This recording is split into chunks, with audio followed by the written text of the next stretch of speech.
30 से ज्यादा देशों की खुफिया एजेंसियों की निगाहें इस वक्त मॉस्को पर लगी हुई हैं। पुतिन क्या करने वाले हैं, हर कोई ये जानना चाहता है, लेकिन पुतिन बार बार सबको चौंका रहे हैं।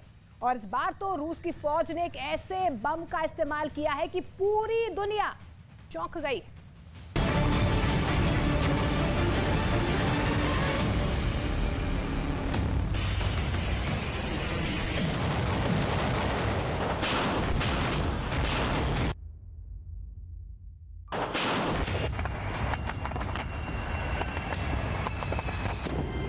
पुतिन को समझ पाना मुश्किल ही नहीं, नामुमकिन है।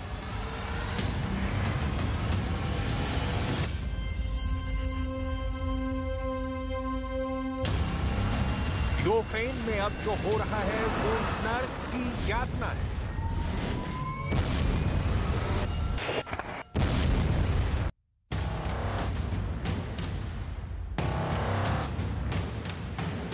यूक्रेन में जो आग बरस रही है वो कयामत का मंजर।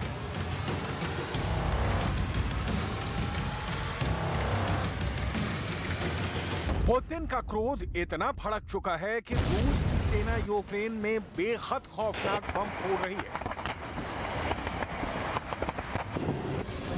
ये ऐसे बम हैं जो 2400 डिग्री सेल्सियस का तापमान पैदा कर रहे हैं। जरा सोचिए, ज्वालामुखी के अंदर लोहा भी पिघल जाता है, लेकिन रूस जो बम फेंक रहा है वहां लोहा भाप बनकर उड़ रहा है। इतने हाई लेवल विनाश करने वाले बम पुतिन के पास है। पुतिन की आर्मी ने यूक्रेन को आग की भट्टी बना दिया है।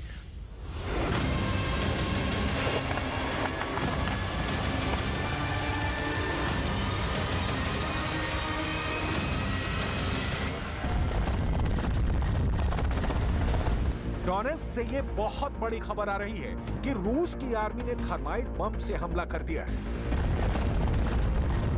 डोनेट्स्क एक ऐसा इलाका है जहां पर रूस का कब्जा बना हुआ है, लेकिन रूस की फौज को कुछ पॉकेट्स में प्रतिरोध झेलना पड़ रहा है।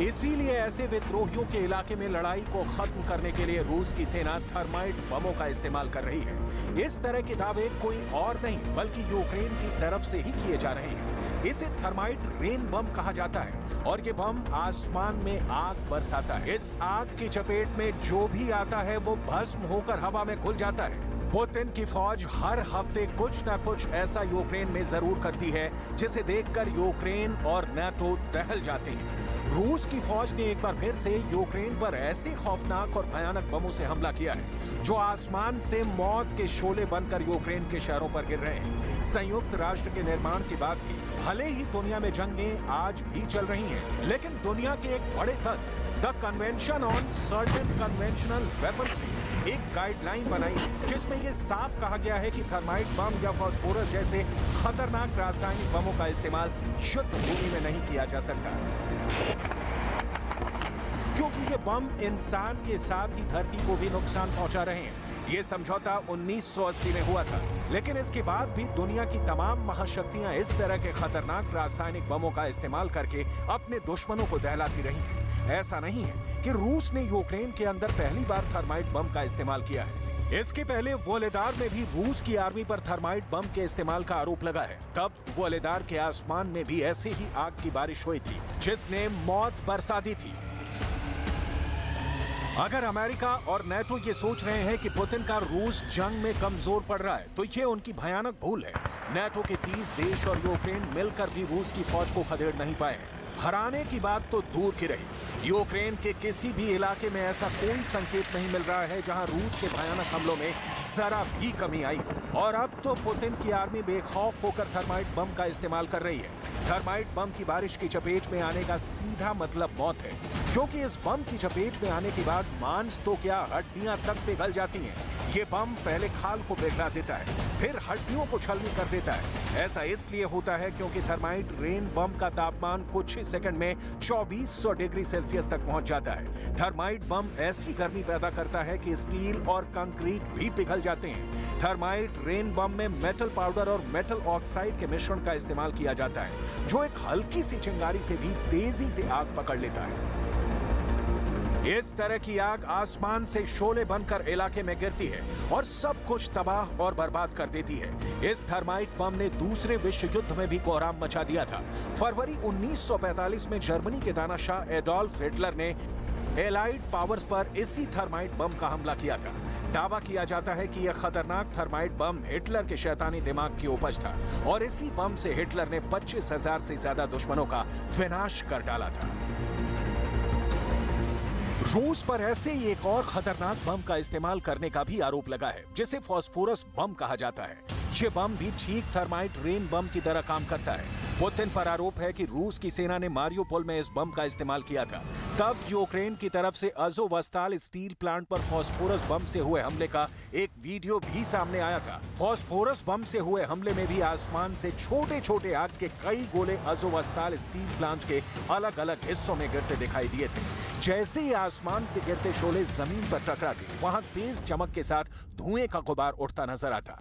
फास्फोरस बम के भी जंग में इस्तेमाल पर बैन है, लेकिन रूस पर इससे हमले का आरोप लगा था और अब यूक्रेन दावा कर रहा है कि रूसी सेना ने उससे भी घातक थर्माइट रेन बम से हमला किया है। थर्माइट शेलिंग का सबसे डरावना फुटेज डोनेट्स्क के पास मरिंका से आई। तब पूरा यूक्रेन दहल उठा था। रूस की फौजों ने डोनेट्स्क के पास मरिंका को थर्माइट बम का टारगेट बनाया था। इस रासायनिक बम को थर्माइट, धातु पाउडर और धातु ऑक्साइड के मिश्रण से बनाया गया था।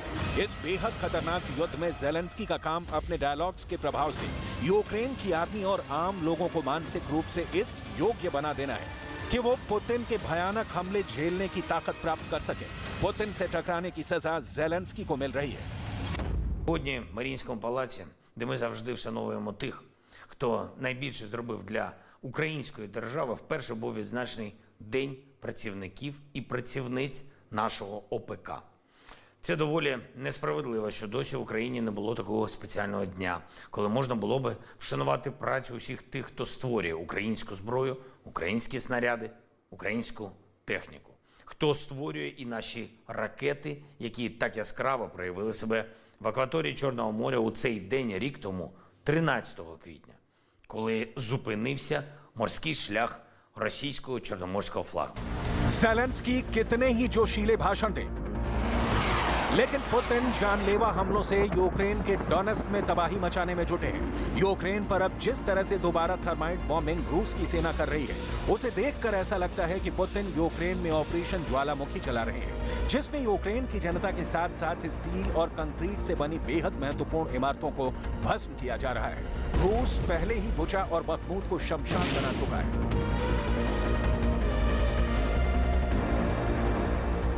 अब ज़ेलेंस्की ये दावे कर रहे हैं कि यूक्रेन यूरोपियन यूनियन में शामिल हो जाएगा, लेकिन सवाल ये है कि क्या इससे यूक्रेन पर गिरने वाली मिसाइलें फटना बंद हो जाएंगी?